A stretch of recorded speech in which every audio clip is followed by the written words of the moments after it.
गीता किसी विशेष व्यक्ति, किसी जाति, वर्ग, पंथ, देश काल या किसी रूढ़िग्रस्त संप्रदाय का ग्रंथ नहीं है, बल्कि यह सार्वलौकिक तथा सार्वकालिक धर्मशास्त्र है। ये प्रत्येक देश, प्रत्येक जाति, प्रत्येक आयु के, प्रत्येक स्त्री पुरुष के लिए, सबके लिए है। सचमुच गीता संपूर्ण मानव जाति का धर्मशास्त्र है और कितने गौरव की बात है कि गीता आपका धर्मशास्त्र है।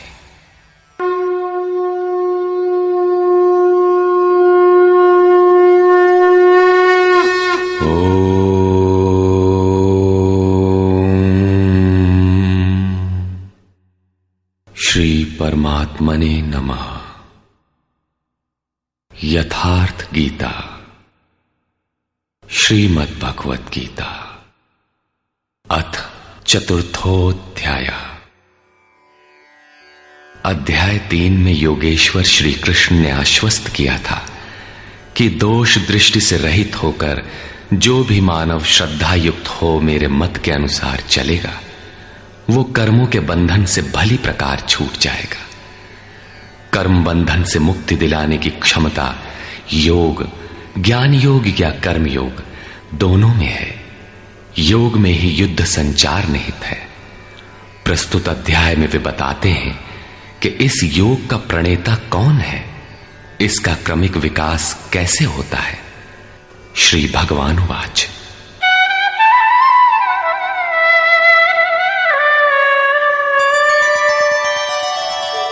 इमं विवस्वते योगं प्रोक्तवानहमव्ययम् विवस्वान्मनवे प्राह मनुरिक्ष्वाकवे ब्रवीत्। अर्जुन, मैंने इस अविनाशी योग को कल्प के आदि में विवस्वान अर्थात सूर्य के प्रति कहा। विवस्वान ने मनु से और मनु ने इक्ष्वाकु से कहा। किसने कहा? मैंने। श्री कृष्ण कौन थे? एक योगी, तत्व स्थित महापुरुष ही इस अविनाशी योग को कल्प के आरंभ में अर्थात भजन के आरंभ में विवस्वान अर्थात जो विवश हैं ऐसे प्राणियों से कहता है, सुरा में संचार कर देता है। यहां सूर्य एक प्रतीक है, क्योंकि सुरा में ही वो परम प्रकाश स्वरूप है और वहीं उसके पाने का विधान है। वास्तविक प्रकाशदाता अर्थात सूर्य वहीं है। ये योग अविनाशी है। योगेश्वर श्री कृष्ण ने कहा था कि इसमें आरंभ का नाश नहीं होता। इस योग का आरंभ भर कर दें तो यह पूर्णत्व दिलाकर ही शांत होता है। शरीर का कल्प औषधियों द्वारा होता है, किंतु आत्मा का भजन से होता है। भजन का आरंभ ही आत्मकल्प का आदि है। यह साधन भजन भी किसी महापुरुष की ही देन है। मोह निशा में अचेत आदिम मानव, जिसमें भजन का कोई संस्कार नहीं है, योग के विषय में जिसने कभी सोचा तक नहीं, ऐसा मनुष्य किसी महापुरुष को देखता है तो उनके दर्शन मात्र से, उनकी वाणी से, टूटी फूटी सेवा और सानिध्य से योग के संस्कार उसमें संचारित हो जाते हैं। गोस्वामी तुलसीदास जी इसी को कहते हैं, जे चितिये प्रभु जिन्ह प्रभु हेरे, ते सब भये परम पद जोगु। योगेश्वर श्री कृष्ण कहते हैं कि ये योग मैंने आरंभ में सूर्य से कहा। चक्षोः सूर्यो अजायत। महापुरुष के दृष्टि निक्षेप मात्र से योग के संस्कार सुरा में प्रसारित हो जाते हैं। स्वयं प्रकाश, स्ववश परमेश्वर का निवास सबके हृदय में है। सुरा अर्थात श्वास के निरोध से ही उसकी प्राप्ति का विधान है। सुरा में संस्कारों का सृजन ही सूर्य के प्रति कहना है। समय आने पर यह संस्कार मन में स्फुरित होगा। यही सूर्य का मन से कहना है। मन में स्फुरित होने पर महापुरुष के उस वाक्य के प्रति इच्छा जागृत हो जाएगी। यदि मन में कोई बात है तो उसे पाने की इच्छा अवश्य होगी। यही मनु का इक्ष्वाकु से कहना है। लालसा होगी कि वो नियत कर्म करें जो अविनाशी है, जो कर्म बंधन से मोक्ष दिलाता है। ऐसा है तो किया जाए और आराधना गति पकड़ लेती है। गति पकड़कर ये योग कहां पहुंचाता है, इस पर कहते हैं एवं परंपरा प्राप्तम् इमं राजर्षयो विदुः सकाले नेह महता योगो नष्टः परन्तप। इस प्रकार किसी महापुरुष द्वारा संस्कार रहित पुरुषों की सुरा में, सुरा से मन में, मन से इच्छा में और इच्छा तीव्र होकर क्रियात्मक आचरण में ढलकर ये योग क्रमशः उत्थान करते करते राजर्षि श्रेणी तक पहुंच जाता है। उस अवस्था में जाकर विदित होता है।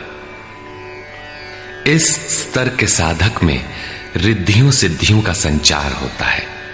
वो योग इस महत्वपूर्ण काल में इसी लोक अर्थात शरीर में प्रायः नष्ट हो जाता है। इस सीमा रेखा को कैसे पार किया जाए? क्या इस विशेष स्थल पर पहुंचकर सभी नष्ट हो जाते हैं? श्री कृष्ण कहते हैं, नहीं, जो मेरा आश्रित है, मेरा प्रिय भक्त है, अनन्य सखा है, वो नष्ट नहीं होता।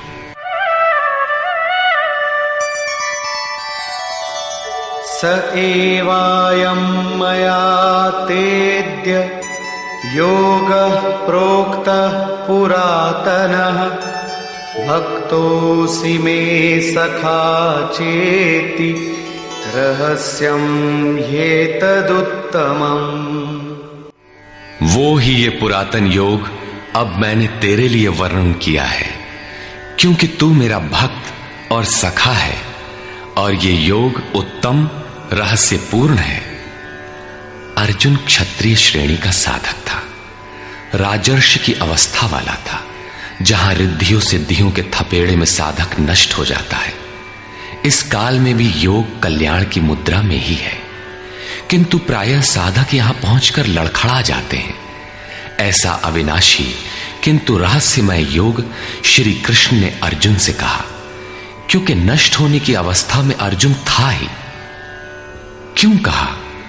इसलिए कि तू मेरा भक्त है, अनन्य भाव से मेरे आश्रित है, प्रिय है, सखा है।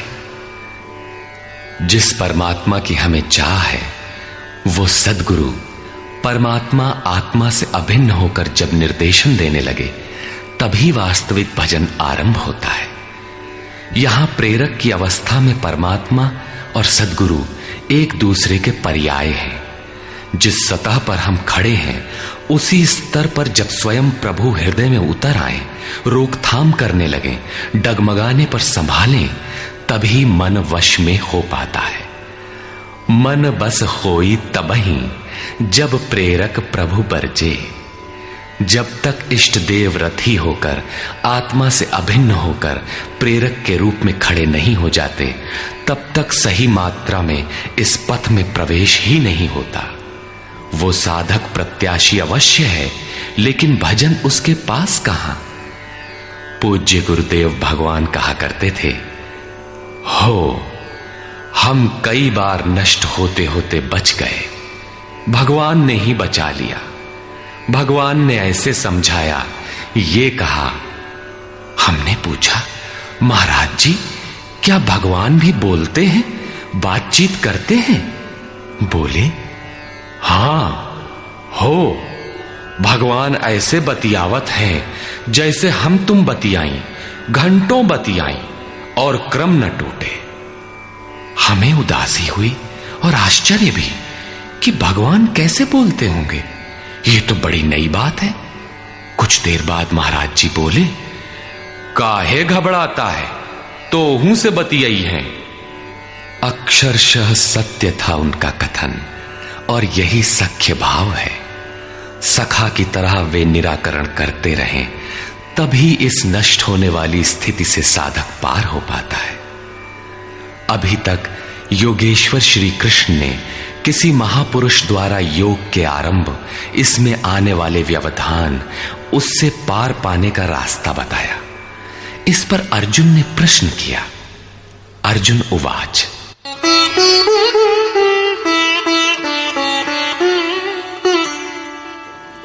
अपरं भवतो जन्म परं जन्म विवस्वतः कथमेतद्विजानीयाम् त्वमादौ प्रोक्तवानिति।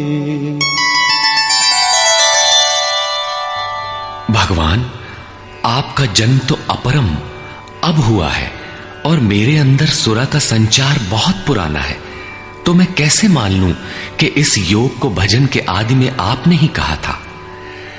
इस पर योगेश्वर श्री कृष्ण महाराज बोले। श्री भगवान वाच,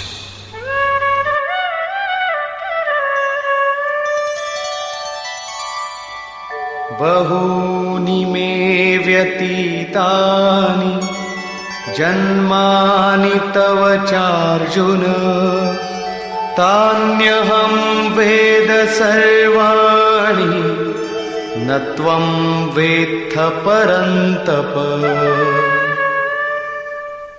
अर्जुन, मेरे और तेरे बहुत से जन्म हो चुके हैं।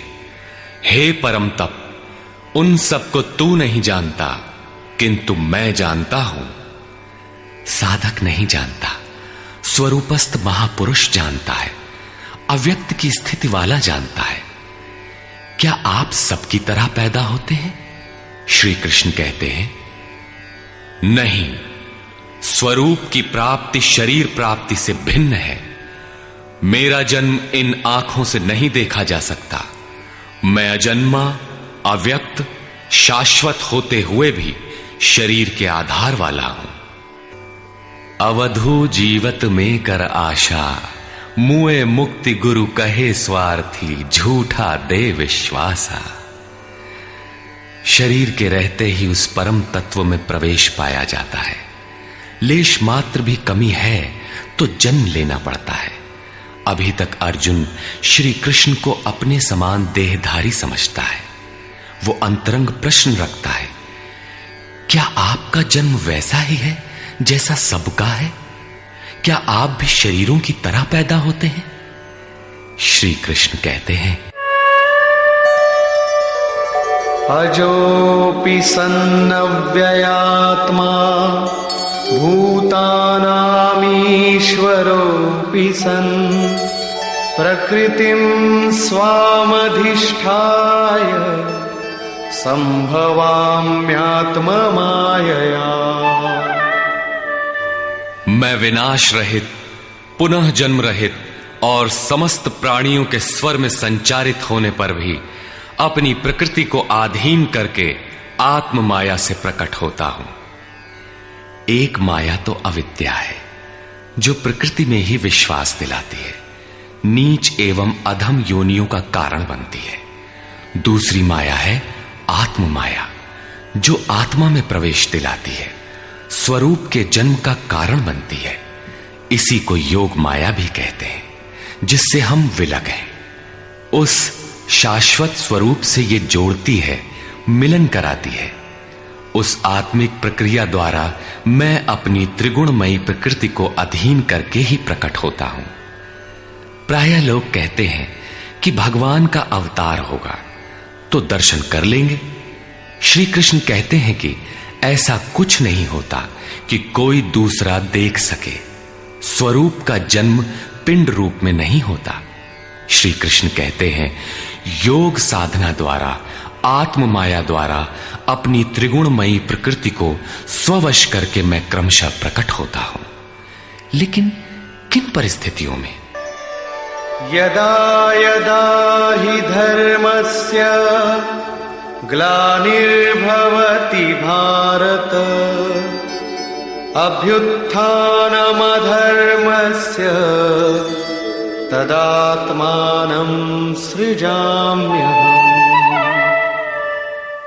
हे अर्जुन, जब जब परम धर्म परमात्मा के लिए हृदय ग्लानि से भर जाता है, जब अधर्म की वृद्धि से भाविक पार पाते नहीं देखता, तब मैं आत्मा को रचने लगता हूं। जब आपका हृदय अनुराग से पूरित हो जाए, उस शाश्वत धर्म के लिए गदगद गिरा नयन बह नीरा की स्थिति आ जाए, जब प्रयत्न करके भी अनुरागी अधर्म का पार नहीं पाता, ऐसी परिस्थिति में मैं अपने स्वरूप को रचता हूं। अर्थात भगवान का आविर्भाव केवल अनुरागी के लिए है और यह अवतार किसी भाग्यवान साधक के अंतराल में होता है।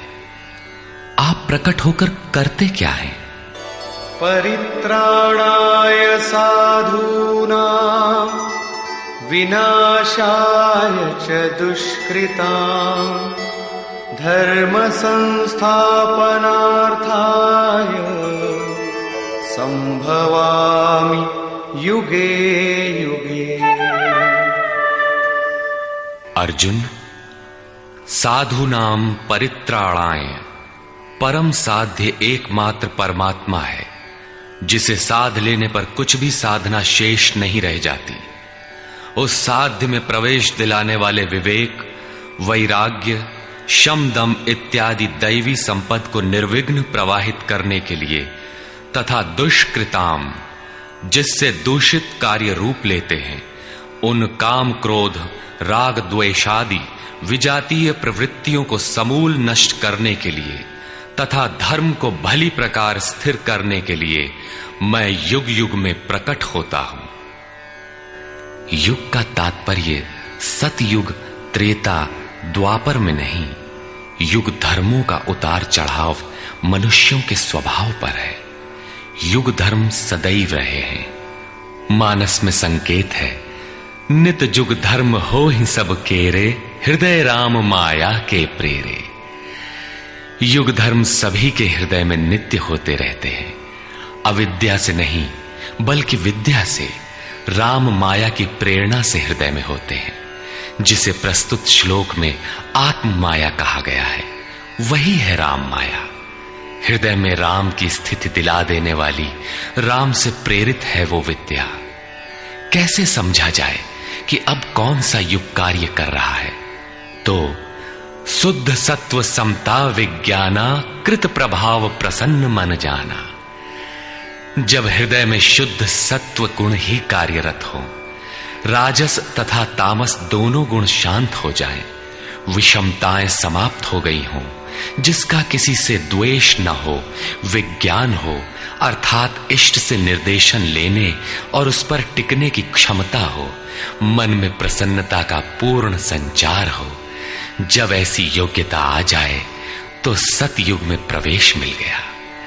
इसी प्रकार दो अन्य युगों का वर्णन किया और अंत में तामस बहुत रजो गुण थोरा, कलि प्रभाव विरोध चहु ओरा। तामस गुण भरपूर हो, किंचित राजसी गुण भी उसमें हो, चारों ओर वैर और विरोध हो, तो ऐसा व्यक्ति कलियुगीन है। जब तामसी गुण कार्य करता है तो मनुष्य में आलस्य, निद्रा, प्रमाद का बाहुल्य होता है। वो कर्तव्य जानते हुए भी उसमें प्रवृत्त नहीं हो सकता, निषिद्ध कर्म जानते हुए भी उससे निवृत्ति नहीं हो सकती। इस प्रकार युग धर्मों का उतार चढ़ाव मनुष्यों की आंतरिक योग्यता पर निर्भर है। किसी ने इन योग्यताओं को 4 युग कहा है, तो कोई इन्हें ही 4 वर्ण का नाम देता है, तो कोई इन्हें ही अति उत्तम, उत्तम, मध्यम और निकृष्ट 4 श्रेणी के साधक कहकर संबोधित करता है।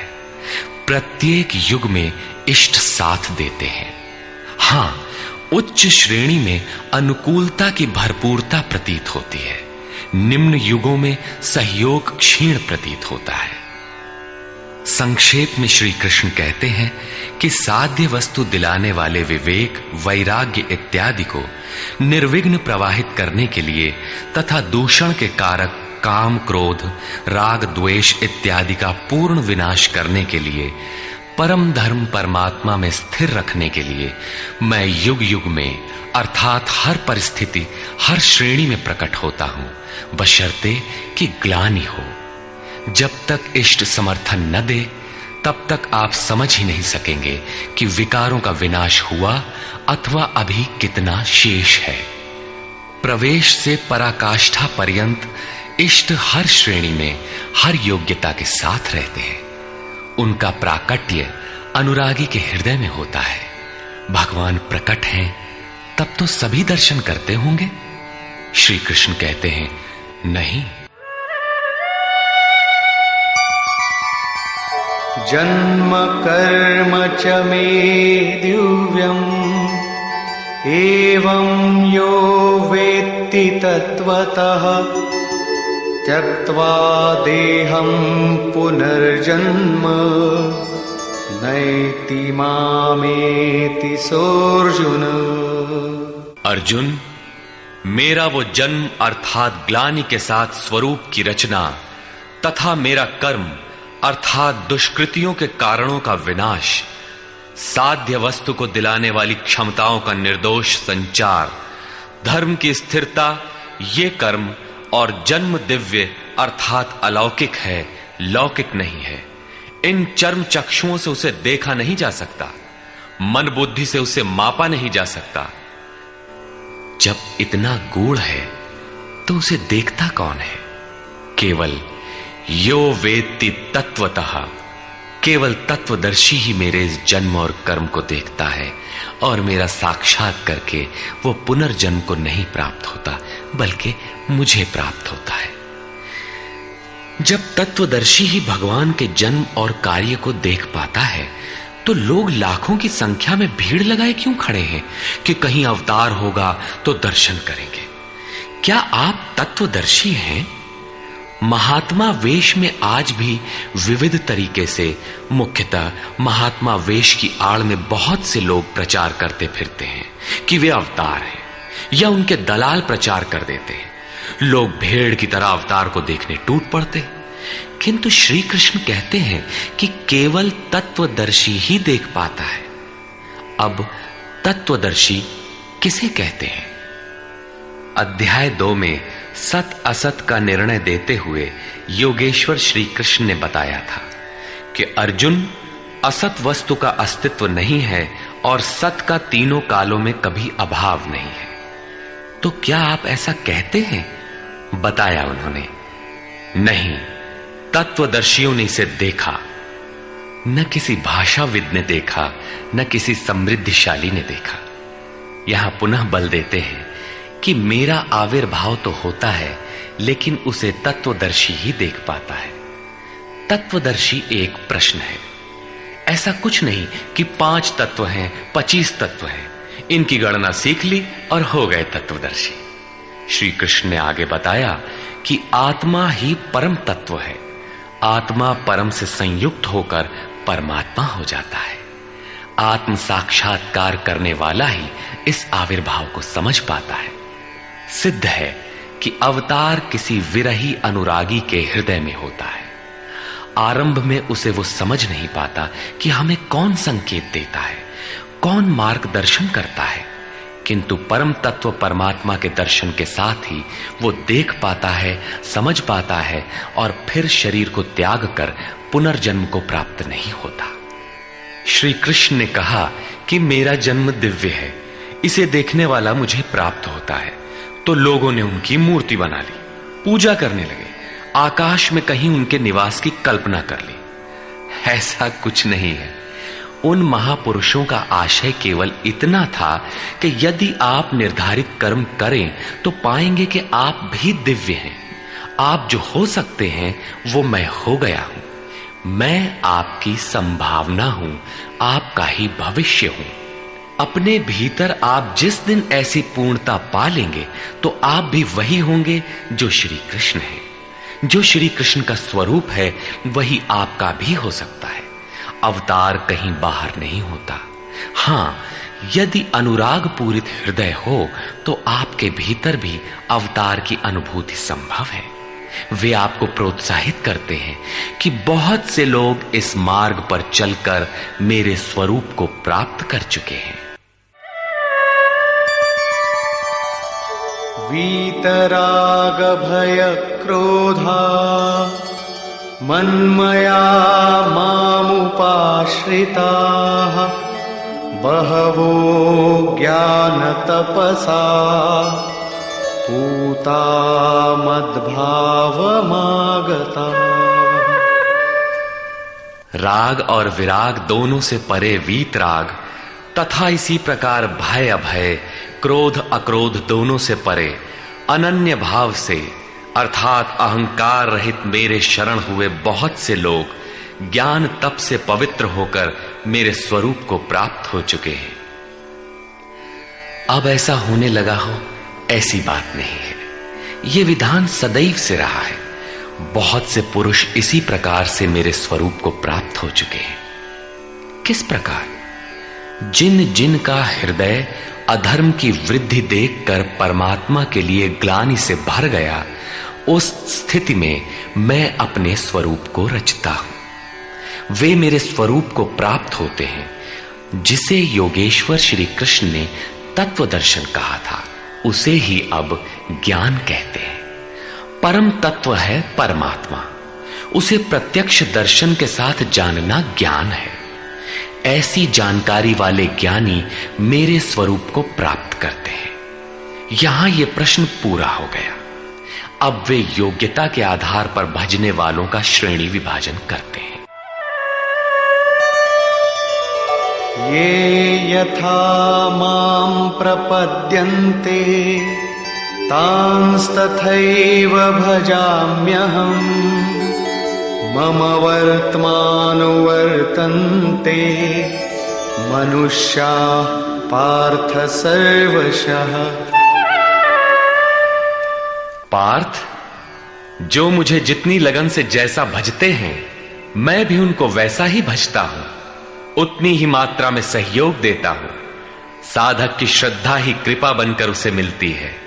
इस रहस्य को जानकर सुधीजन संपूर्ण भाव से मेरे मार्ग के अनुसार ही बरतते हैं। जैसा मैं बरतता हूं, जो मुझे प्रिय है वैसा ही आचरण करते हैं। जो मैं कराना चाहता हूं वही करते हैं। भगवान कैसे भजते हैं? वे रथी बनकर खड़े हो जाते हैं, साथ चलने लगते हैं, यही उनका भजना है। दूषित जिनसे पैदा होते हैं, उनका विनाश करने के लिए वे खड़े हो जाते हैं। सत्य में प्रवेश दिलाने वाले सद्गुणों का परित्राण करने के लिए वे खड़े हो जाते हैं। जब तक इष्ट देव हृदय से पूर्णता रथी न हो और हर कदम पर सावधान न करें, तब तक कोई कैसा ही भजनानंदी क्यों न हो, लाख आंख मूंदे, लाख प्रयत्न करे, वो इस प्रकृति के द्वंद्व से पार नहीं हो सकता। वो कैसे समझेगा कि हम कितनी दूरी तय कर चुके, कितना शेष है। इष्ट ही आत्मा से अभिन्न होकर खड़े हो जाते हैं और उसका मार्गदर्शन करते हैं कि तुम यहां पर हो, ऐसे करो, ऐसे चलो। इस प्रकार प्रकृति की खाई पाटते हुए शनैः शनैः आगे बढ़ाते हुए स्वरूप में प्रवेश दिला देंगे। भजन तो साधक को ही करना पड़ता है, किंतु उसके द्वारा इस पथ में जो दूरी तय होती है वो इष्ट की देन है। ऐसा जानकर सभी मनुष्य सर्वतोभावेन मेरा अनुसरण करते हैं। किस प्रकार वे बरतते हैं? कांक्षन्तः कर्मणां सिद्धिं यजन्त इह देवताः क्षिप्रं हि मानुषे लोके सिद्धिर्भवति कर्मजा। वे पुरुष इस मनुष्य शरीर में कर्मों की सिद्धि चाहते हुए देवताओं को पूजते हैं। कर्म कौन सा? श्री कृष्ण ने कहा, अर्जुन तू नियत कर्म कर। नियत कर्म क्या है? यज्ञ की प्रक्रिया ही कर्म है। यज्ञ क्या है? साधना की विधि विशेष, जिसमें श्वास प्रश्वास का हवन, इंद्रियों के बहिर्मुखी प्रवाह को संयमाग्नि में हवन किया जाता है, जिसका परिणाम है परमात्मा। कर्म का शुद्ध अर्थ है आराधना, जिसका स्वरूप इसी अध्याय में आगे मिलेगा। इस आराधना का परिणाम क्या है? संसिद्धिम, परम सिद्धि परमात्मा यान्ति ब्रह्म सनातनम, शाश्वत ब्रह्म में प्रवेश, परम नैष्कर्म्य की स्थिति। श्री कृष्ण कहते हैं, मेरे अनुसार बरतने वाले लोग इस मनुष्य लोक में कर्म के परिणाम परम नैष्कर्म्य सिद्धि के लिए देवताओं को पूजते हैं, अर्थात दैवी संपत्ति को बलवती बनाते हैं। तीसरे अध्याय में उन्होंने बताया था कि इस यज्ञ द्वारा तुम देवताओं की वृद्धि करो, दैवी संपद को बलवती बनाओ। ज्यों ज्यों हृदय देश में वो दैवी संपद उन्नत होगी, त्यों ही त्यों तुम्हारी उन्नति होगी। इस प्रकार परस्पर उन्नति करते हुए परम श्रेय को प्राप्त हो जाओ। अंत तक उन्नति करते जाने की ये अंतःक्रिया है। इसी पर बल देते हुए श्री कृष्ण कहते हैं कि मेरे अनुकूल बरतने वाले लोग इस मनुष्य शरीर में कर्मों की सिद्धि चाहते हुए दैवी संपत्ति को बलवती बनाते हैं, जिससे वो नैष्कर्म्य सिद्धि शीघ्र ही होती है। वो असफल नहीं होती, सफल ही होती है। शीघ्र का तात्पर्य, क्या कर्म में प्रवृत्ति होते ही तत्क्षण ये परम सिद्धि मिल जाती है?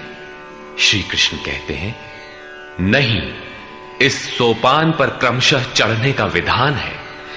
कोई छलांग लगाकर भावातीत ध्यान जैसा चमत्कार नहीं होता। इस पर देखें, चातुर्वर्ण्यं मया सृष्टं गुणकर्म विभागशः तस्य कर्तारमपि मां विद्य कर्तारमव्ययम्। अर्जुन, चातुर्वर्ण्यम मया सृष्टम, 4 वर्णों की रचना मैंने की। तो क्या मनुष्यों को 4 भागों में बांट दिया? श्री कृष्ण कहते हैं, नहीं, गुण कर्म विभागशः, गुणों के माध्यम से कर्म को 4 भागों में बांटा। गुण एक पैमाना है, मापदंड है। तामसी गुण होगा तो आलस्य, निद्रा, प्रमाद, कर्म में न प्रवृत्त होने का स्वभाव, जानते हुए भी अकर्तव्य से निवृत्ति न हो पाने की विवशता रहेगी। ऐसी अवस्था में साधन आरंभ कैसे करें? 2 घंटे आप आराधना में बैठते हैं, इस कर्म के लिए प्रयत्नशील होना चाहते हैं, किंतु 10 मिनट भी अपने पक्ष में नहीं पाते। शरीर अवश्य बैठा है, लेकिन जिस मन को बैठना चाहिए वो हवा से बातें कर रहा है, कुतर्कों का जाल बुन रहा है, तरंग पर तरंग छाई है। तो आप बैठे क्यों हैं? समय क्यों नष्ट करते हैं? उस समय केवल परिचर्यात्मकम कर्म शूद्रस्यापि स्वभावजम, जो महापुरुष अव्यक्त की स्थिति वाले हैं, अविनाशी तत्व में स्थित हैं, उनकी तथा इस पथ पर अग्रसर अपने से उन्नत लोगों की सेवा में लग जाओ। इससे दूषित संस्कार शमन होते जाएंगे, साधना में प्रवेश दिलाने वाले संस्कार सबल होते जाएंगे। क्रमशः तामसी गुण न्यून होने पर राजसी गुणों की प्रधानता तथा सात्विक गुण के स्वल्प संचार के साथ साधक की क्षमता वैश्य श्रेणी की हो जाती है। उस समय वही साधक इंद्रिय संयम, आत्मिक संपत्ति का संग्रह स्वभावतः करने लगेगा। कर्म करते करते उसी साधक में सात्विक गुणों का बाहुल्य हो जाएगा, राजसी गुण कम रह जाएंगे, तामसी गुण शांत रहेंगे। उस समय वही साधक क्षत्रिय श्रेणी में प्रवेश पालेगा। शौर्य, कर्म में प्रवृत्त रहने की क्षमता, पीछे न हटने का स्वभाव, सब भावों पर स्वामी भाव, प्रकृति के तीनों गुणों को काटने की क्षमता उसके स्वभाव में ढल जाएगी। वही कर्म और सूक्ष्म होने पर मात्र सात्विक गुण कार्यरत रह जाने पर मन का शमन, इंद्रियों का दमन, एकाग्रता, सरलता, ध्यान, समाधि, ईश्वरीय निर्देश, आस्तिकता इत्यादि ब्रह्म में प्रवेश दिलाने वाली स्वाभाविक क्षमता के साथ वही साधक ब्राह्मण श्रेणी का कहा जाता है।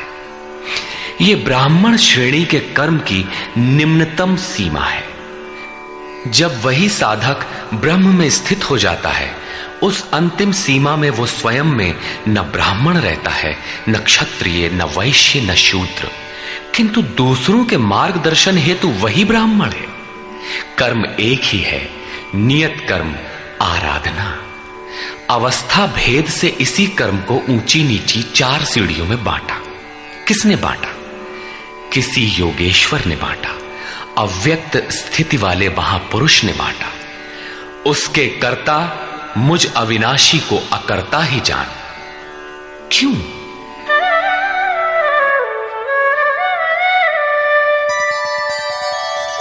न मां कर्माणि लिम्पन्ति न मे कर्मफले स्पृहा इति मां योऽभिजानाति कर्मभिर्न स बध्यते। क्योंकि कर्मों के फल में मेरी स्पृहा नहीं है। कर्मों का फल क्या है? श्री कृष्ण ने पीछे बताया था कि यज्ञ जिससे पूरा होता है उस क्रिया का नाम कर्म है, और पूर्ति काल में यज्ञ जिसकी रचना करता है उस ज्ञानामृत को पान करने वाला शाश्वत सनातन ब्रह्म में प्रवेश पा लेता है। कर्म का परिणाम है परमात्मा। उस परमात्मा की चाह भी अब मुझे नहीं है, क्योंकि वो मुझसे भिन्न नहीं है। मैं अव्यक्त स्वरूप हूं, उसी की स्थिति वाला हूं। अब आगे कोई सत्ता नहीं जिसके लिए इस कार्य पर स्नेह रखूं। इसलिए कर्म मुझे लिपायमान नहीं करते, और इसी स्तर से जो भी मुझे जानता है, अर्थात जो कर्मों के परिणाम परमात्मा को प्राप्त कर लेता है, उसे भी कर्म नहीं बांधते। जैसे श्री कृष्ण, वैसे उस स्तर से जानने वाला महापुरुष। एवं ज्ञात्वा कृतं कर्म पूर्वैरपि मुमुक्षुभिः कुरु कर्मैव तस्मात् त्वं पूर्वैः पूर्वतरं कृतम्। अर्जुन, पहले होने वाले मोक्ष की इच्छा वाले पुरुषों द्वारा भी यही जानकर कर्म किया गया। क्या जानकर? यही कि जब कर्मों का परिणाम परमात्मा भिन्न न रह जाए, कर्मों के परिणाम परमात्मा की स्पृहा न रह जाने पर उस पुरुष को कर्म नहीं बांधते। श्री कृष्ण इसी स्थिति वाले हैं, इसलिए वे कर्म से लिपायमान नहीं होते, और उसी स्तर से हम जान लेंगे तो हमें भी कर्म नहीं बांधेगा। जैसा श्री कृष्ण, ठीक उसी स्तर से जो भी जान लेगा, वैसा ही वो पुरुष भी कर्म बंधन से मुक्त हो जाएगा। अब श्री कृष्ण भगवान, महात्मा, अव्यक्त, योगेश्वर या महायोगेश्वर जो भी रहे हों, वो स्वरूप सबके लिए है। यही समझकर पहले के मुमुक्षु पुरुषों ने, मोक्ष की इच्छा वाले पुरुषों ने कर्म पर कदम रखा। इसलिए अर्जुन, तू भी पूर्वजों द्वारा सदा से किए हुए इसी कर्म को कर। यही कल्याण का एकमात्र मार्ग है। अभी तक योगेश्वर श्री कृष्ण ने कर्म करने पर बल दिया, किंतु यह स्पष्ट नहीं किया कि कर्म क्या है। अध्याय 2 में उन्होंने कर्म का नाम मात्र लिया कि अब इसी को तू निष्काम कर्म के विषय में सुन। उसकी विशेषताओं का वर्णन किया कि यह जन्म मरण के महान भय से रक्षा करता है। कर्म करते समय सावधानी का वर्णन किया, लेकिन यह नहीं बताया कि कर्म क्या है। अध्याय 3 में उन्होंने कहा कि ज्ञान मार्ग अच्छा लगे या निष्काम कर्म योग, कर्म तो करना ही पड़ेगा। न कर्मों को त्यागने से कोई ज्ञानी होता है, और न कर्म को न आरंभ करने से कोई निष्कर्मी। हठवश जो नहीं करते वे दंभी है। इसलिए मन से इंद्रियों को वश में करके कर्म कर। कौन सा कर्म करें? तो बताया नियत कर्म कर। अब ये निर्धारित कर्म है कौन? तो बोले यज्ञ की प्रक्रिया ही नियत कर्म है। एक नवीन प्रश्न दिया कि यज्ञ क्या है जिसे करें तो कर्म हो जाए। वहां भी यज्ञ की उत्पत्ति बताई, उसकी विशेषताओं का वर्णन किया, किंतु यज्ञ नहीं बताया। जिससे कर्म को समझा जा सके। अभी तक यह स्पष्ट नहीं हुआ कि कर्म क्या है। अब कहते हैं कि अर्जुन, कर्म क्या है, अकर्म क्या है, इस विषय में बड़े बड़े विद्वान भी मोहित हैं। उसे भली प्रकार समझ लेना चाहिए। किं कर्म किम कर्मेति कवयोप्यत्र मोहिताः तत्ते कर्म प्रवक्ष्यामि यज्ञात्वा मोक्ष्यसे शुभाम्। कर्म क्या है और अकर्म क्या है, इस विषय में बुद्धिमान पुरुष भी मोहित हैं। इसलिए मैं वो कर्म तेरे लिए अच्छी तरह से कहूंगा जिसे जानकर तू अशुभात मोक्ष से, अशुभ अर्थात संसार बंधन से भली प्रकार छूट जाएगा। कर्म कोई ऐसी वस्तु है जो संसार बंधन से मुक्ति दिलाती है। इसी कर्म को जानने के लिए श्री कृष्ण पुनः बल देते हैं। कर्मणो ह्यपि बोद्धव्यम् बोद्धव्यम् च विकर्मणः अकर्मणश्च बोद्धव्यम् गहना कर्मणो गतिः। कर्म का स्वरूप भी जानना चाहिए, अकर्म का स्वरूप भी समझना चाहिए, और विकर्म अर्थात विकल्प शून्य विशेष कर्म जो आप्त पुरुषों द्वारा होता है उसे भी जानना चाहिए, क्योंकि कर्म की गति गहन है। कतिपय लोगों ने विकर्म का अर्थ निषिद्ध कर्म, मन लगाकर किया गया कर्म इत्यादि किया है। वस्तुतः यहां वि उपसर्ग विशिष्टता का द्योतक है। प्राप्ति के पश्चात महापुरुषों के कर्म विकल्प शून्य होते हैं। आत्मस्थित, आत्म तृप्त, आत्मकाम महापुरुषों को न तो कर्म करने से कोई लाभ है और न छोड़ने से कोई हानि ही है। फिर भी वे पीछे वालों के हित के लिए कर्म करते हैं। ऐसा कर्म विकल्प शून्य है, विशुद्ध है, और यही कर्म विकर्म कहलाता है। उदाहरणार्थ, गीता में जहां भी किसी कार्य में वि उपसर्ग लगा है उसकी विशेषता का द्योतक है, निष्कृष्टता का नहीं। यथा योग युक्तो विशुद्धात्मा विजितात्मा जितेंद्रिय। अभी आपने विकर्म देखा, रहा कर्म और अकर्म, जिसे अगले श्लोक में समझने का प्रयास करें। यदि यहां कर्म अकर्म का विभाजन नहीं समझ सके तो कभी नहीं समझ सकेंगे। कर्मण्यकर्म यः पश्येत् अकर्मणि च कर्म यः स बुद्धिमान् मनुष्येषु स युक्तः कृत्स्न कर्म कृत्। जो पुरुष कर्म में अकर्म देखे, कर्म माने आराधना अर्थात आराधना करे, और ये भी समझे कि करने वाला मैं नहीं हूं बल्कि गुणों की अवस्था ही चिंतन में हमें नियुक्त करता है, मैं इष्ट द्वारा संचालित हूं, ऐसा देखे। और जब इस प्रकार अकर्म देखने की क्षमता आ जाए और धारावाहिक रूप से कर्म होता रहे, तभी समझना चाहिए कि कर्म सही दिशा में हो रहा है। वही पुरुष मनुष्यों में बुद्धिमान है, मनुष्यों में योगी है, योग से युक्त बुद्धि वाला है और संपूर्ण कर्मों का करने वाला है। उसके द्वारा कर्म करने में लेश मात्र भी त्रुटि नहीं रह जाती। कर्म का अर्थ है भजन, कर्म का अर्थ है योग साधना को भली प्रकार संपादित करना, जिसका विशद वर्णन इसी अध्याय में आगे आ रहा है। यहां कर्म और अकर्म का केवल विभाजन किया गया, जिससे कर्म करते समय यस्य सर्वे समारंभाः काम संकल्प वर्जिताः ज्ञानाग्निदग्ध कर्माणं तमाहु पंडितं बुधाः। अर्जुन, यस्य सर्वे समारंभाः, जिस पुरुष के द्वारा संपूर्णता से आरंभ की हुई क्रिया काम संकल्प वर्जिता क्रमशः उत्थान होते होते इतनी सूक्ष्म हो गई कि वासना और मन के संकल्प विकल्प से ऊपर उठ गई। कामना और संकल्पों का निरोध होना मन की विजेतावस्था है।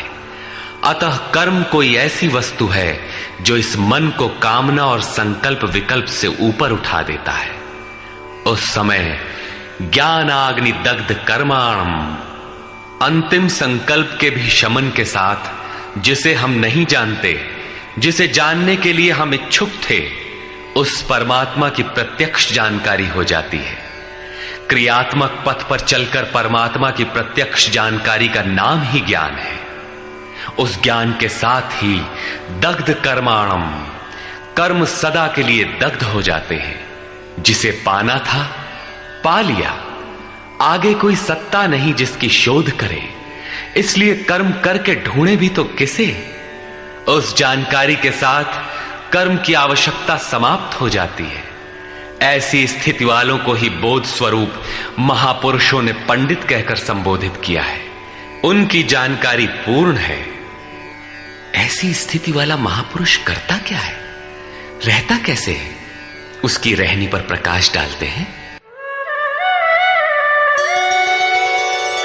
त्यक्त्वा कर्मफला संगम नित्य तृप्तो निराश्रयः कर्मण्यभिप्रवृत्तोऽपि नैव किंचित् करोति सः। अर्जुन, वह पुरुष सांसारिक आश्रय से रहित होकर नित्य वस्तु परमात्मा में ही तृप्त रहकर कर्मों के फल परमात्मा की आसक्ति को भी त्याग कर कर्म में अच्छी प्रकार बरतता हुआ भी कुछ नहीं करता। निराशीर्यत चित्तात्मा त्यक्त सर्व परिग्रहः शारीरं केवलं कर्म कुर्वन्नाप्नोति किल्बिषम्। जिसने अंतःकरण और शरीर को जीत लिया है, भोगों की संपूर्ण सामग्री जिसने त्याग दी है, ऐसे आशा रहित पुरुष का शरीर केवल कर्म करता दिखाई भर पड़ता है। वस्तुतः वो करता धरता कुछ नहीं, इसलिए पाप को प्राप्त नहीं होता। वो पूर्णत्व को प्राप्त है, इसलिए आवागमन को प्राप्त नहीं होता।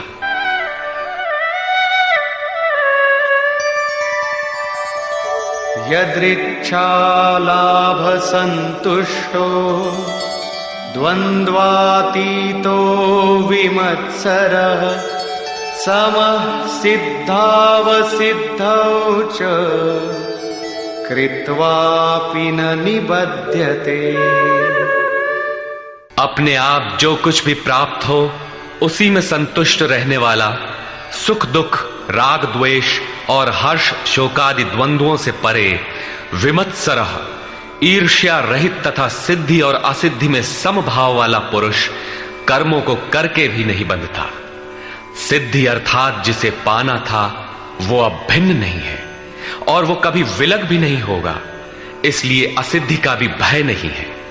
इस प्रकार सिद्धि और असिद्धि में समभाव वाला पुरुष कर्म करके भी नहीं बंधता। कौन सा कर्म वो करता है? वही नियत कर्म, यज्ञ की प्रक्रिया। इसी को दोहराते हुए कहते हैं,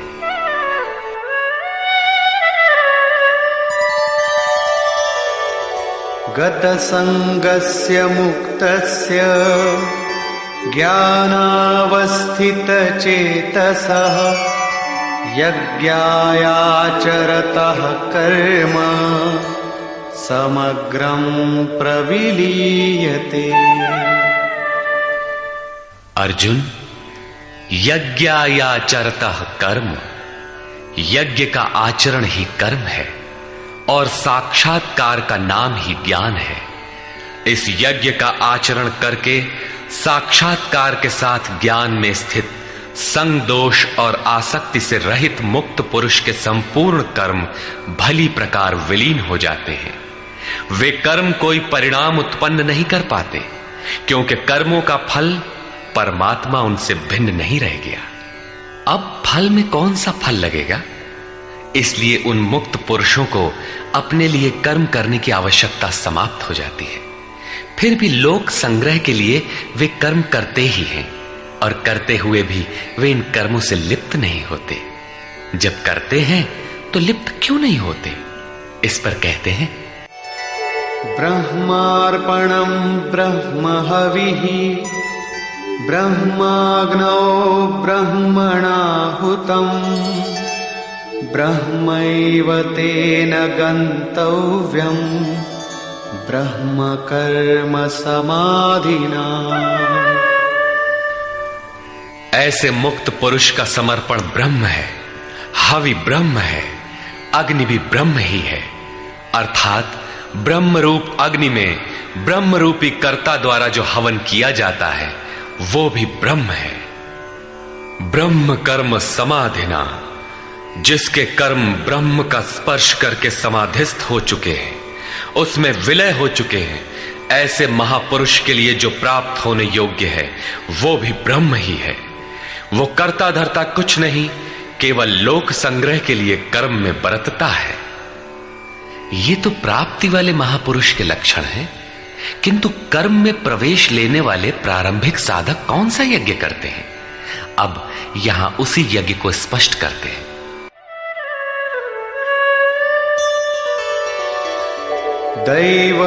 दैवमेवापरे यज्ञं योगिनः पर्युपासते ब्रह्माग्नावपरे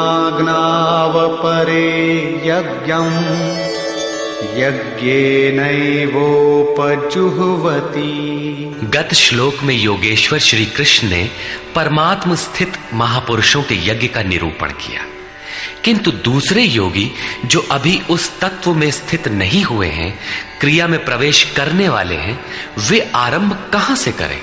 इस पर कहते हैं कि दूसरे योगी लोग दैवम यज्ञम अर्थात दैवी संपद को अपने हृदय में बलवती बनाते हैं, जिसके लिए ब्रह्मा का निर्देश था कि इस यज्ञ द्वारा तुम लोग देवताओं की उन्नति करो। ज्यों ज्यों हृदय देश में दैवी संपद अर्जित होगी, वही तुम्हारी प्रगति होगी और क्रमशः परस्पर उन्नति करके परम श्रेय को प्राप्त करो। दैवी संपद को हृदय देश में बलवती बनाना प्रवेशिका श्रेणी के योगियों का यज्ञ है। वो दैवी संपद अध्याय 16 के आरंभिक 3 श्लोकों में वर्णित है, जो हैं तो सब में केवल महत्वपूर्ण कर्तव्य समझकर उनकी जागृति करें, उनमें लगे।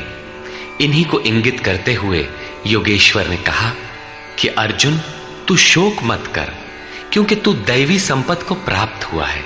तू मुझ में निवास करेगा, मेरे ही शाश्वत स्वरूप को प्राप्त करेगा, क्योंकि ये दैवी संपद परम कल्याण के लिए ही है। और इसके विपरीत आसुरी संपद नीच और अधम योनियों का कारण है। इसी आसुरी संपद का हवन होने लगता है, इसलिए ये यज्ञ है और यहीं से यज्ञ का आरंभ है। दूसरे योगी ब्रह्माग्नौ पर ब्रह्म परमात्म रूप अग्नि में यज्ञ के द्वारा ही यज्ञ का अनुष्ठान करते हैं। श्री कृष्ण ने आगे बताया कि इस शरीर में अधियज्ञ मैं हूं। यज्ञों का अधिष्ठाता अर्थात यज्ञ जिसमें विलय होते हैं वो पुरुष मैं हूं। श्री कृष्ण एक योगी थे, सद्गुरु थे। इस प्रकार दूसरे योगी जन ब्रह्म रूपी अग्नि में यज्ञ अर्थात यज्ञ स्वरूप सद्गुरु को उद्देश्य बनाकर यज्ञ का अनुष्ठान करते हैं। सारांशतः सद्गुरु के स्वरूप का ध्यान करते हैं। श्रोत्रादीनीन्द्रियाण्यन्ये संयमाग्निषु जुह्वति शब्दादीन् विषयानन्य इंद्रियाग्निषु जुह्वति। अन्य योगी जन श्रोत्रादिक अर्थात श्रोत्र, नेत्र, त्वचा, जिह्वा, नासिका सब इंद्रियों को संयम रूपी अग्नि में हवन करते हैं, अर्थात इंद्रियों को विषयों से समेटकर संयत कर लेते हैं। यहां आग नहीं जलती। जैसे अग्नि में डालने से हर वस्तु भस्मसात हो जाती है, ठीक इसी प्रकार संयम ही एक अग्नि है जो इंद्रियों के संपूर्ण बहिर्मुखी प्रवाह को दग्ध कर देता है। दूसरे योगी लोग शब्दादिक अर्थात शब्द, स्पर्श, रूप, रस और गंध विषयों को इंद्रिय रूपी अग्नि में हवन कर देते हैं, अर्थात उनका आशय बदलकर साधना परक बना लेते हैं। साधक को संसार में रहकर ही तो भजन करना है। सांसारिक लोगों के भले बुरे शब्द उससे टकराते ही रहते हैं। विषयोत्तेजक ऐसे शब्दों को सुनते ही साधक उनके आशय को योग, वैराग्य सहायक, वैराग्योत्तेजक भावों में बदलकर इंद्रिय रूपी अग्नि में हवन कर देते हैं। जैसे कि एक बार अर्जुन अपने चिंतन में रत था, अकस्मात उसके कर्ण कुहरों में संगीत लहरी झंझना उठी। उसने सिर उठाकर देखा तो उर्वशी खड़ी थी जो एक वेश्या थी। सभी उसके रूप पर मुग्ध हो झूम रहे थे, किंतु अर्जुन ने उसे स्नेहिल दृष्टि से मातृवत देखा। उस शब्द रूप से मिलने वाले विकार विलीन हो गए, इंद्रियों के अंतराल में ही समाहित हो गए। यहां इंद्रिय ही अग्नि है। अग्नि में डाली हुई वस्तु जैसे भस्मसात हो जाती है, उसी प्रकार आशय बदलकर इष्ट के अनुकूल ढाल लेने पर विषयोत्तेजक रूप, रस, गंध, स्पर्श और शब्द भी भस्म हो जाते हैं। साधक पर कुप्रभाव नहीं डाल पाते। साधक इन शब्दादिकों में रुचि नहीं लेता, इन्हें ग्रहण नहीं करता। इन श्लोकों में अपरे, अन्य शब्द एक ही साधक की ऊंची नीची अवस्थाएं हैं। एक ही यज्ञकर्ता का ऊंचा नीचा स्तर है, न कि अपरे अपरे कहने से कोई अलग अलग यज्ञ। सर्वाणि इंद्रिय कर्माणि प्राणकर्माणि चापरे आत्मसंयम योगाग्नौ जुह्वति ज्ञान दीपिते। अभी तक योगेश्वर ने जिस यज्ञ की चर्चा की उसमें क्रमशः दैवी संपत्ति को अर्जित किया जाता है। इंद्रियों की संपूर्ण चेष्टाओं का संयम किया जाता है। बलात् विषयोत्तेजक शब्दादिकों के टकराने पर भी उनका आशय बदलकर उनसे बचा जाता है। इससे उन्नत अवस्था होने पर दूसरे योगी जन संपूर्ण इंद्रियों की चेष्टाओं तथा प्राण के व्यापार को साक्षात्कार सहित ज्ञान से प्रकाशित परमात्म स्थिति रूपी योगाग्नि में हवन करते हैं। जब संयम की पकड़ आत्मा के साथ तद्रूप हो जाती है, प्राण और इंद्रियों का व्यापार भी शांत हो जाता है, उस समय विषयों को उद्दीप्त करने वाली और इष्ट में प्रवृत्ति दिलाने वाली दोनों धाराएं आत्मसात हो जाती हैं। परमात्मा में स्थिति मिल जाती है, यज्ञ का परिणाम निकल आता है। ये है यज्ञ की पराकाष्ठा। जिस परमात्मा को पाना था उसी में स्थिति आ गई तो शेष क्या रहा। पुनः योगेश्वर श्री कृष्ण यज्ञ को भली प्रकार समझाते हैं। द्रव्य यज्ञास्तपो यज्ञा योग यज्ञास्तथा परे स्वाध्याय ज्ञान यज्ञाश्च यतयः संशितव्रता। अनेक लोग द्रव्य यज्ञ करते हैं, अर्थात आत्मपथ में महापुरुषों की सेवा में पत्र पुष्प अर्पण करते हैं। वे समर्पण के साथ महापुरुषों की सेवा में द्रव्य लगाते हैं। श्री कृष्ण आगे कहते हैं कि भक्ति भाव से पत्र पुष्प फल जल जो कुछ भी मुझे देता है उसे मैं खाता हूं और उसका परम कल्याण सृजन करने वाला होता हूं। यह भी यज्ञ ही है। हर आत्मा की सेवा करना, भूले हुए को आत्मपथ पर लाना द्रव्य यज्ञ है, क्योंकि प्राकृतिक संस्कारों को जलाने में समर्थ हैं। इसी प्रकार कई पुरुष तपोयज्ञ स्वधर्म पालन में इंद्रियों को तपाते हैं, अर्थात स्वभाव से उत्पन्न क्षमता के अनुसार यज्ञ की निम्न और उन्नत अवस्थाओं के बीच तपते हैं। इसी पथ की अल्पज्ञता में पहली श्रेणी का साधक शूद्र परिचर्या द्वारा, वैश्य दैवी संपद के संग्रह द्वारा, क्षत्रिय काम क्रोधादि के उन्मूलन द्वारा और ब्राह्मण ब्रह्म में प्रवेश की योग्यता के स्तर से इंद्रियों को तपाता है। सबको एक जैसा परिश्रम करना पड़ता है। वास्तव में यज्ञ एक ही है, अवस्था के अनुसार ऊंची नीची श्रेणियां गुजरती जाती है। पूज्य महाराज जी कहते थे, मन सहित इंद्रियों और शरीर को लक्ष्य के अनुरूप तपाना ही तप कहलाता है। ये लक्ष्य से दूर भागेंगे, इन्हें समेट कर उधर ही लगाओ। अनेक पुरुष योग यज्ञ का आचरण करते हैं। प्रकृति में भटकती हुई आत्मा का प्रकृति से परे परमात्मा से मिलन का नाम योग है। योग की परिभाषा अध्याय 6/23 में दृष्टव्य है। सामान्यतः दो वस्तुओं का मिलन योग कहलाता है। कागज से कलम मिल गया, थाली और मेज मिल गए तो क्या योग हो गया? नहीं, ये तो पंचभूतों से निर्मित पदार्थ है, एक ही है, दो कहां? दो प्रकृति और पुरुष हैं।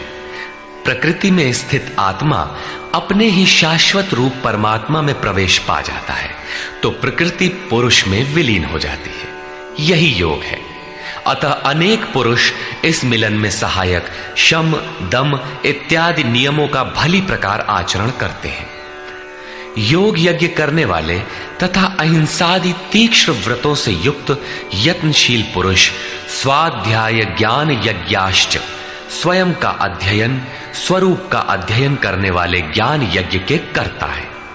यहां योग के अंगों अर्थात यम, नियम, आसन, प्राणायाम, प्रत्याहार, धारणा, ध्यान और समाधि, इनको अहिंसादि तीक्ष्ण व्रतों से निर्दिष्ट किया गया है। अनेक लोग स्वाध्याय करते हैं। पुस्तक पढ़ना तो स्वाध्याय का आरंभिक स्तर मात्र है। विशुद्ध स्वाध्याय है स्वयं का अध्ययन, जिससे स्वस्वरूप की उपलब्धि होती है, जिसका परिणाम है ज्ञान अर्थात साक्षात्कार। यज्ञ का अगला चरण बताते हैं। अपाने जुह्वति प्राणम, प्राणे पानम तथा परे, प्राणापान गतिरुद्ध्वा प्राणायाम परायणा। बहुत से योगी अपान वायु में प्राण वायु का हवन करते हैं और उसी प्रकार प्राण वायु में अपान वायु का हवन करते हैं। इससे सूक्ष्म अवस्था हो जाने पर अन्य योगी जन प्राण और अपान दोनों की गति रोककर प्राणायाम के परायण हो जाते हैं। जिसे श्री कृष्ण प्राणापान कहते हैं उसी को महात्मा बुद्ध अनापान कहते हैं। इसी को उन्होंने श्वास प्रश्वास भी कहा है। प्राण वो श्वास है जिसे आप भीतर खींचते हैं और अपान वो श्वास है जिसे आप बाहर छोड़ते हैं। योगियों की अनुभूति है कि आप श्वास के साथ बाह्य वायुमंडल के संकल्प भी ग्रहण करते हैं और प्रश्वास में इसी प्रकार आंतरिक भले बुरे चिंतन की लहर फेंकते रहते हैं। बाह्य किसी संकल्प का ग्रहण न करना प्राण का हवन है तथा भीतर संकल्पों को न उठने देना अपान का हवन है। न भीतर से किसी संकल्प का स्फुरण हो और न ही बाह्य दुनिया में चलने वाले चिंतन अंदर क्षोभ उत्पन्न कर पाए। इस प्रकार प्राण और अपान दोनों की गति सम हो जाने पर प्राणों का याम अर्थात निरोध हो जाता है। यही प्राणायाम है। ये मन की विजितावस्था है। प्राणों का रुकना और मन का रुकना एक ही बात है। प्रत्येक महापुरुष ने इस प्रकरण को लिया है। वेदों में इसका उल्लेख है, चत्वारि वाक पारमिता पदानि। इसी को पूज्य महाराज जी कहा करते थे। हो, एक ही नाम को 4 श्रेणियों से जपा जाता है, बैखरी, मध्यमा, पश्यंती और परा। बैखरी उसे कहते हैं जो व्यक्त हो जाए, नाम का इस प्रकार उच्चारण हो कि आप सुने और बाहर कोई बैठा हो तो उसे भी सुनाई पड़े। मध्यमा अर्थात मध्यम स्वर में जप, जिसे केवल आप ही सुने, बगल में बैठा हुआ व्यक्ति भी उस उच्चारण को सुन न सके। ये उच्चारण कंठ से होता है। धीरे धीरे नाम की धुन बन जाती है, डोर लग जाती है। साधना और सूक्ष्म हो जाने पर पश्यंती अर्थात नाम देखने की अवस्था आ जाती है। फिर नाम को जपा नहीं जाता, यही नाम श्वास में ढल जाता है। मन को दृष्टा बनाकर खड़ा कर दें, देखते बर रहें कि सांस कहती क्या है, सांस आती है कब, बाहर निकलती है कब, कहती है क्या। महापुरुषों का कहना है कि यह सांस नाम के सिवाय और कुछ कहती ही नहीं। साधक नाम का जप नहीं करता, केवल उससे उठने वाली धुन को सुनता है, सांस को देखता भर है, इसलिए इसे पश्यंती कहते हैं। पश्यंती में मन को दृष्टा के रूप में खड़ा करना पड़ता है, किंतु साधन और उन्नत हो जाने पर सुनना भी नहीं पड़ता। एक बार सुरत लगा भर दे, स्वतः सुनाई देगा। जपय न जपावे अपने से आवे, न स्वयं जपो न मन को सुनने के लिए बाध्य करो, और जप चलता रहे। इसी का नाम है अजपा। ऐसा नहीं कि जप प्रारंभ ही न करें और आ गई अजपा। यदि किसी ने जप नहीं प्रारंभ किया तो अजपा नाम की कोई वस्तु भी उसके पास नहीं होगी। अजपा का अर्थ है हम न जपें किंतु जाप हमारा साथ न छोड़े। एक बार सुरत का कांटा लगा भर दें तो जप प्रवाहित हो जाए और अनवरत चलता रहे। इस स्वाभाविक जप का नाम है अजपा, और यही है परावाणी का जप। यह प्रकृति से परे तत्व परमात्मा में प्रवेश दिलाती है। इसके आगे वाणी में कोई परिवर्तन नहीं है। परम का दिग्दर्शन करा के उसी में विलीन हो जाती है, इसलिए इसे परा कहते हैं। मन श्वास के साथ जुड़ा है। जब श्वास पर दृष्टि है, श्वास में नाम ढल चुका है, भीतर से न तो किसी संकल्प का उत्थान है और न बाह्य वायुमंडल के संकल्प भीतर प्रवेश कर पाते हैं। यही मन पर विजय की अवस्था है। इसी के साथ यज्ञ का परिणाम निकल आता है। अपरे नियताहाराः प्राणान् प्राणेषु जुह्वति सर्वेप्येते यज्ञविदो यज्ञक्षपितकल्मषाः। दूसरे नियमित आहार करने वाले प्राण को प्राणों में ही हवन करते हैं। पूज्य महाराज जी कहा करते थे कि योगी का आहार दृढ़, आसन दृढ़ और निद्रा दृढ़ होनी चाहिए। आहार विहार पर नियंत्रण बहुत आवश्यक है। ऐसे अनेक योगी प्राण को प्राण में ही हवन कर देते हैं, अर्थात श्वास लेने पर ही ध्यान केंद्रित रखते हैं, प्रश्वास पर ध्यान नहीं देते। सांस आई तो सुना ओम, पुनः सांस आई तो ओम सुनते रहें। इस प्रकार यज्ञों द्वारा नष्ट पाप वाले ये सभी पुरुष यज्ञ के जानकार हैं। इन निर्दिष्ट विधियों में से यदि कहीं से भी करते हैं तो वे सभी यज्ञ के ज्ञाता हैं। अब यज्ञ का परिणाम बताते हैं।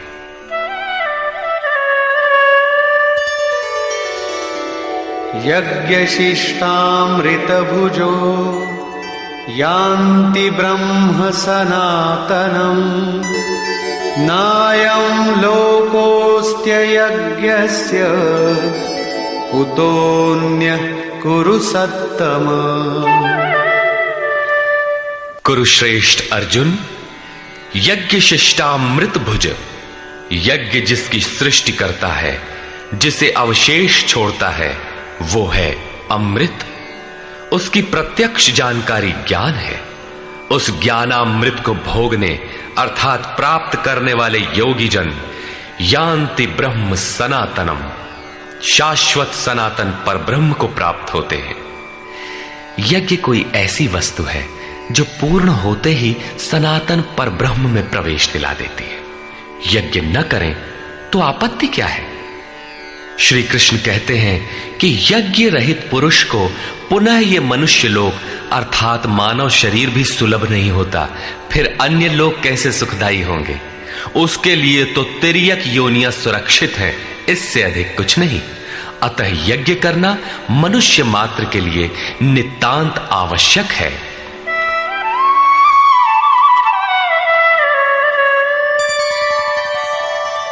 एवं बहुविधा यज्ञा वितता ब्रह्मणो मुखे कर्मजान् विद्धितान् सर्वान् एवं ज्ञात्वा विमोक्ष्यसे।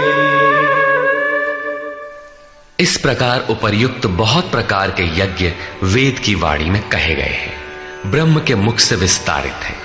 प्राप्ति के पश्चात महापुरुषों के शरीर को परब्रह्म धारण कर लेता है। ब्रह्म से अभिन्न अवस्था वाले उन महात्माओं की बुद्धि मात्र यंत्र होती है, उनके द्वारा वो ब्रह्म ही बोलता है। उसकी वाणी में इन यज्ञों का विस्तार किया गया है। इन सब यज्ञों को तू कर्मजान विद्धि, कर्म से उत्पन्न हुआ जान। यही पहले भी कहे आए हैं, यज्ञः कर्म समुद्भवः। उन्हें इस प्रकार क्रियात्मक चलकर जान लेने पर, जैसा अभी बताया था, यज्ञ करके जिनका पाप नष्ट हो चुका हो वही यज्ञ के यथार्थ ज्ञाता है। अतः अर्जुन, तू विमोक्ष्य से, संसार बंधन से पूर्णतः छूट जाएगा। यहां योगेश्वर ने कर्म को स्पष्ट कर दिया। वो हरकत कर्म है जिससे उपर्युक्त यज्ञ पूर्ण होते हैं। अब यदि दैवी संपत्ति का अर्जन, सद्गुरु का ध्यान, इंद्रियों का संयम, श्वास का प्रश्वास में हवन, प्रश्वास का श्वास में हवन, प्राण अपान की गति का निरोध खेती करने से होता हो, व्यापार नौकरी या राजनीति करने से होता हो, तो आप करिए। यज्ञ तो ऐसी क्रिया है जो पूर्ण होते ही तत्क्षण परब्रह्म में प्रवेश दिला देती है। बाह्य किसी भी कार्य से आप तत्क्षण ब्रह्म में प्रवेश पा जाते हो तो कीजिए। वस्तुतः ये सब के सब यज्ञ चिंतन की अंतः क्रियाएं हैं, आराधना का चित्रण है जिससे आराध्य देव विदित होता है। यज्ञ उस आराध्य तक की दूरी तय करने की निर्धारित प्रक्रिया विशेष है। ये यज्ञ श्वास प्रश्वास, प्राणायाम इत्यादि जिस क्रिया से संपन्न होते हैं उस कार्य प्रणाली का नाम कर्म है। कर्म का शुद्ध अर्थ है आराधना, चिंतन। प्रायः लोग कहते हैं कि संसार में कुछ भी किया जाए हो गया कर्म, कामना से रहित होकर कुछ भी करते जाओ हो गया निष्काम कर्मयोग। कोई कहता है कि अधिक लाभ के लिए विदेशी वस्त्र बेचते हैं तो आप सकामी हैं, देश सेवा के लिए स्वदेशी बेचें तो हो गया निष्काम कर्मयोग। निष्ठापूर्वक नौकरी करें, हानि लाभ की चिंता से मुक्त होकर व्यापार करें, हो गया निष्काम कर्मयोग। जय पराजय की भावना से मुक्त होकर युद्ध करें, चुनाव लड़ें, हो गए निष्कर्मी। मरोगे तो मुक्ति हो जाएगी। वस्तुतः ऐसा कुछ भी नहीं है। योगेश्वर श्री कृष्ण ने स्पष्ट शब्दों में बताया कि इस निष्काम कर्म में निर्धारित क्रिया एक ही है, व्यवसायात्मिका बुद्धि रेकेह कुरुनंदन। अर्जुन, तू निर्धारित कर्म को कर, यज्ञ की प्रक्रिया ही कर्म है। यज्ञ क्या है? श्वास प्रश्वास का हवन, इंद्रियों का संयम, यज्ञ स्वरूप महापुरुष का ध्यान, प्राणायाम, प्राणों का निरोध। ये यज्ञ जिससे होने लगे उस क्रिया का नाम कर्म है। संपूर्ण गीता में एक भी श्लोक ऐसा नहीं है जो सांसारिक कार्य व्यापारों का समर्थन करता हो। प्रायः यज्ञ का नाम आने पर लोग बाहर एक यज्ञ वेदी बनाकर तिल जौ लेकर स्वाहा बोलते हुए हवन प्रारंभ कर देते हैं। ये एक धोखा है। द्रव्य यज्ञ दूसरा है जिसे श्री कृष्ण ने कई बार कहा, किंतु पशु बलि, वस्तुदाह इत्यादि से इसका कोई संबंध नहीं है। श्रेयान् द्रव्यमयाद् यज्ञात् ज्ञान यज्ञ परन्तप सर्वं कर्माखिलं पार्थ ज्ञाने परिसमाप्यते। अर्जुन, सांसारिक द्रव्यों से सिद्ध होने वाले यज्ञ की अपेक्षा ज्ञान यज्ञ, जिसका परिणाम ज्ञान अर्थात साक्षात्कार है, यज्ञ जिसकी सृष्टि करता है, उस अमृत तत्व की जानकारी का नाम ज्ञान है। ऐसा यज्ञ श्रेयस्कर है, परम कल्याणकारी है। हे पार्थ, संपूर्ण कर्म ज्ञान में शेष हो जाते हैं। परिसमाप्यते, भली प्रकार समाहित हो जाते हैं। ज्ञान यज्ञ की पराकाष्ठा है। उसके पश्चात कर्म किए जाने से न कोई लाभ है और न छोड़ देने से उस महापुरुष की कोई क्षति ही होती है। इस प्रकार भौतिक द्रव्यों से होने वाले यज्ञ भी यज्ञ है, किंतु उस यज्ञ की तुलना में जिसका परिणाम साक्षात्कार है, उस ज्ञान यज्ञ की अपेक्षा अत्यंत अल्प है। आप करोड़ का हवन करें, सैकड़ों यज्ञ वेदी बना लें, सतपथ पर द्रव्य लगावें, साधु संत महापुरुषों की सेवा में द्रव्य लगावें, किंतु इस ज्ञान यज्ञ की अपेक्षा अल्प है। वस्तुतः यज्ञ श्वास प्रश्वास का है, इंद्रियों के संयम का है, मन के निरोध का है, जैसा श्री कृष्ण अभी बता आए। इस यज्ञ को प्राप्त कहां किया जाए, उसकी विधि कहां से सीखें? यथा तद्विद्धि प्रणिपातेन परिप्रश्नेन सेवया उपदेक्षन्ति ते ज्ञानम् ज्ञानिनस्तत्त्वदर्शिनः। इसलिए अर्जुन, तू तत्वदर्शी महापुरुष के पास जाकर भली प्रकार प्रणत होकर, अर्थात दंडवत प्रणाम करके, अहंकार त्याग कर, शरण होकर, भली प्रकार सेवा करके, निष्कपट भाव से प्रश्न करके तो उस ज्ञान को जान। वे तत्व को जानने वाले ज्ञानी जन तेरे लिए उस ज्ञान का उपदेश करेंगे, साधना पथ पर चलाएंगे। समर्पित भाव से सेवा करने के उपरांत ही इस ज्ञान को सीखने की क्षमता आती है। तत्वदर्शी महापुरुष परम तत्व परमात्मा का प्रत्यक्ष दिग्दर्शन करने वाले हैं। वे यज्ञ की विधि विशेष के ज्ञाता हैं और वही आपको भी सिखाएंगे। यदि अन्य यज्ञ होता तो ज्ञानी तत्वदर्शी की क्या आवश्यकता थी? स्वयं भगवान के सामने ही तो अर्जुन खड़ा था। भगवान उसे तत्वदर्शी के पास क्यों भेजते हैं? वस्तुतः श्री कृष्ण एक योगी थे। उनका आशय है कि आज तो अनुरागी अर्जुन मेरे समक्ष उपस्थित है, भविष्य में अनुरागियों को कहीं भ्रम न हो जाए कि श्री कृष्ण तो चले गए, अब किसकी शरण जाए। इसलिए उन्होंने स्पष्ट किया कि तत्वदर्शी के पास जाओ, वे ज्ञानी जन तुझे उपदेश देंगे और यज्ञात्वा न पुनर्मोहम् एवं यास्यसि पांडव येन भूतान्यशेषेण द्रक्ष्यस्यात्मन्यथो मयि। उस ज्ञान को उनके द्वारा समझकर तू इस प्रकार फिर कभी मोह को प्राप्त नहीं होगा। उनसे दी गई जानकारी के द्वारा उस पर चलते हुए तू अपनी आत्मा के अंतर्गत संपूर्ण भूतों को देखेगा, अर्थात सभी प्राणियों में इसी आत्मा का प्रसार देखेगा। जब सर्वत्र एक ही आत्मा के प्रसार को देखने की क्षमता आ जाएगी, उसके पश्चात तू मुझ में प्रवेश करेगा। अतः उस परमात्मा को पाने का साधन तत्व स्थित महापुरुष के द्वारा है। ज्ञान के संबंध में, धर्म और शाश्वत सत्य के संबंध में श्री कृष्ण के अनुसार किसी तत्वदर्शी से ही पूछने का विधान है।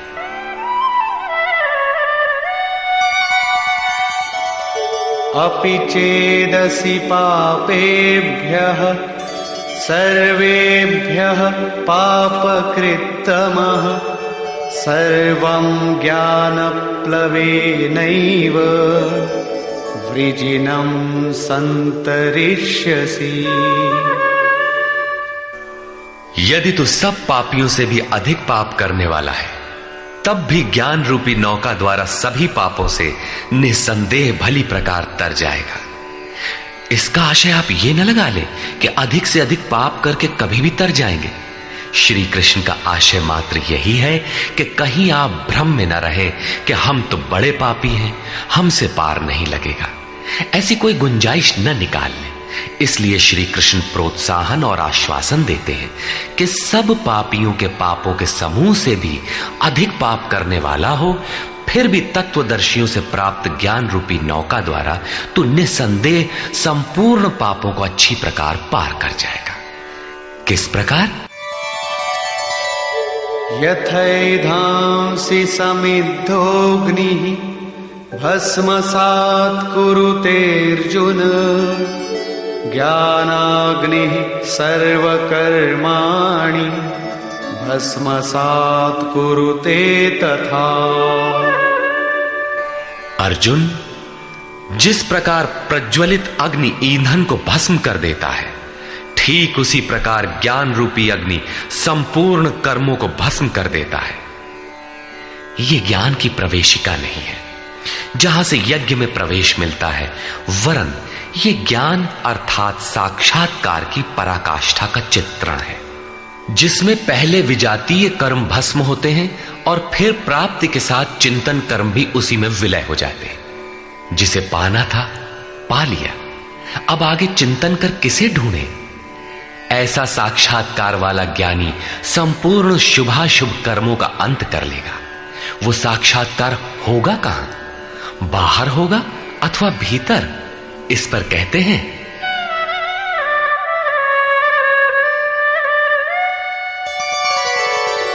नहि ज्ञानेन सदृशं पवित्रमिह विद्यते तत्स्वयं योग संसिद्धः कालेनात्मनि विन्दति। इस संसार में ज्ञान के समान पवित्र करने वाला निसंदेह कुछ भी नहीं है। उस ज्ञान अर्थात साक्षात्कार को तू स्वयं, दूसरा नहीं, योग की परिपक्व अवस्था में, आरंभ में नहीं, अपनी आत्मा के अंतर्गत हृदय देश में ही अनुभव करेगा, बाहर नहीं। इस ज्ञान के लिए कौन सी योग्यताएं अपेक्षित हैं? योगेश्वर के ही शब्दों में, श्रद्धावान लभते ज्ञानम तत्परः संयतेन्द्रियः ज्ञानम लब्ध्वा परां शांतिम अचिरेणाधिगच्छति। श्रद्धावान, तत्पर तथा संयतेंद्रिय पुरुष ही ज्ञान प्राप्त कर पाता है। भावपूर्वक जिज्ञासा नहीं है तो तत्वदर्शी की शरण जाने पर भी ज्ञान नहीं प्राप्त होता। केवल श्रद्धा ही पर्याप्त नहीं है, श्रद्धावान शिथिल प्रयत्न भी हो सकता है। अतः महापुरुष द्वारा निर्दिष्ट पथ पर तत्परता से अग्रसर होने की लगन आवश्यक है। इसके साथ ही संपूर्ण इंद्रियों का संयम अनिवार्य है। जो वासनाओं से विरत नहीं है उसके लिए साक्षात्कार अर्थात ज्ञान की प्राप्ति कठिन है। केवल श्रद्धावान आचरणरत संयतेंद्रिय पुरुष ही ज्ञान प्राप्त करता है। ज्ञान को प्राप्त कर वो तत्क्षण परम शांति को प्राप्त हो जाता है, जिसके पश्चात कुछ भी पाना शेष नहीं रहता। और जहां श्रद्धा नहीं है, अज्ञश्चा श्रद्धानश्च संशयात्मा विनश्यति नायं लोकोस्ति न परो न सुखम संशयात्मनः। अज्ञानी जो यज्ञ के विधि विशेष से अनभिज्ञ है एवं श्रद्धा रहित तथा संशय युक्त पुरुष इस परमार्थ पथ से भ्रष्ट हो जाता है। उनमें भी संशय युक्त पुरुष के लिए न तो सुख है, न पुनः मनुष्य शरीर है और न परमात्मा ही। अतः तत्वदर्शी महापुरुष के पास जाकर इस पथ के संशयों का निवारण कर लेना चाहिए, अन्यथा वे वस्तु का परिचय कभी नहीं पाएंगे। फिर पाता कौन है? योग संन्यस्त कर्माणं ज्ञान संच्छिन्न संशयम् आत्मवन्तं न कर्माणि निबध्नन्ति धनंजय। जिसके कर्म योग द्वारा भगवान में समाहित हो चुके हैं, जिसका संपूर्ण संशय परमात्मा की प्रत्यक्ष जानकारी द्वारा नष्ट हो गया है, परमात्मा से संयुक्त ऐसे पुरुष को कर्म नहीं बांधते। योग के द्वारा ही कर्मों का शमन होगा, ज्ञान से ही संशय नष्ट होगा। इसीलिए श्री कृष्ण कहते हैं, तस्मादज्ञान संभूतं हृत्स्थं ज्ञानासिनात्मनः